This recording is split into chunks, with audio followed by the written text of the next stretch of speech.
Okay, so I kind of had a hard time trying to come up with an intro on this one. I don't know if it's a comedy, a horror, a sci-fi, a thriller.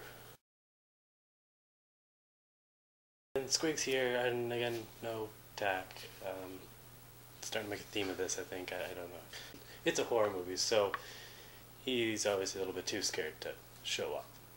This movie, though, I don't know. It was kind of like a comedy all in the same go, because the comedy was not reminiscent of a horror movie. Like a horror movie comedy is kind of like Jason. You get a chuckle here and there, but this one actually, I felt, had more comedic pieces to it. A good thing, but there is a line I think you get across here when you're trying to scare people and you're trying to entertain them with comedy.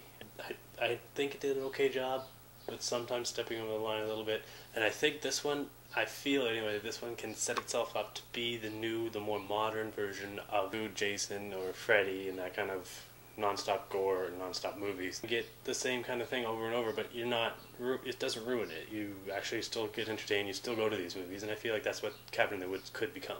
So the story in this one, I'm not going to go into, it's basically a bunch of university kids go into the woods in this cabin in the woods. You see it in the trailer, they're kind of locked into this area, and you notice there's some kind of like high-tech behind-the-scenes thing going on where people look like they're torturing them. So I'm not actually going to say anything else. That's basically the story. It's not as scary as you'd think, but it does have some jump factors. They do have like little creepy, scary factors. Back to the comedy. I know it's not a comedy, but I'm still going to go off on it. This one kind of reminded me of movies like Kevin Smith. On that note of the whole Kevin Smith thing, Joss Whedon had a lot of his friends in this movie. I guess I'll probably just do like a little scroll here. Yeah, all those guys. Yeah, they're all in this movie, so it reminds me of like a Kevin Smith movie where he just likes to get together with all his friends, and you know, let's just grab a camera, do this. It's $1 million. It's awesome. Let's do it.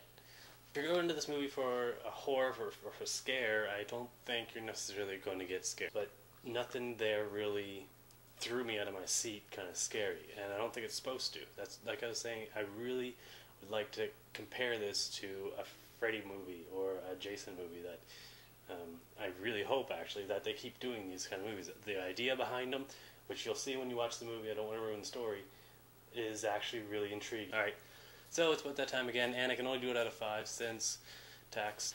Gonna give this one 3.5 boogeymen out of 5, so on to the next review, and cheers to Dak.